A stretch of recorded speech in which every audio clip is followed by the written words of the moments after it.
And with us tonight from Msnbc Global Headquarters, Jim Cramer. From the New York Stock Exchange, Maria Bartiromo. Good evening and welcome to you both. And Jim, I was watching this afternoon when you said we were on the precipice of a depression.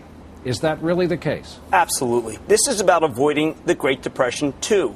This is about going to your automatic teller machine and having money still come out. This was necessary. I've been a relentless critic of this administration. Not today. This was well done. So, Maria, there are folks, hard to believe, who don't agree with our friend Mr. Cramer. What's the other side of that? Well, you know what, Brian? There is a downside because you can't have an expectation that the government is going to be there to bail you out every time you decide to take on too much risk.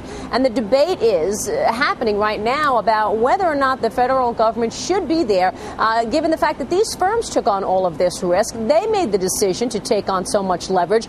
They should be allowed to fail. That's the debate going on right now. And sometimes you have to go with the wisdom of the American people on this. We got an email today from a viewer of ours in Kansas that made a lot of sense to a lot of us. We'll put it on the screen. It reads, are these government bailouts of AIG, Bear Stearns, etc., simply prolonging the inevitable, or should the government, next screen, let the market correct itself, and if some of these large companies are liquidated, so be it? Jim? There was a time when there was a president by the name of Herbert Hoover. He wanted the market to decide. He did nothing. We look back at that era with shame and disgust.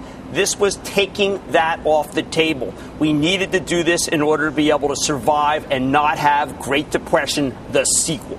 Maria, in just a few seconds, if it lends itself to that, this was the kind of jittery week in New York. A lot of people had to go back to 9/11 to remember how they felt then. How do you feel going into this weekend? Oh, wow. Well, you know, I'm feeling optimistic, Brian. I think that the regulators are on this issue. I think we will get through it. I think there are a lot of reasons to feel good about things, even though we will see layoffs, and that is going to have ripple effects throughout the economy. Things are pretty slow right now, but this economy is resilient. We'll get through it. Our thanks to our friends Maria Bartiromo, Jim Cramer, and Carl Quintanilla before them.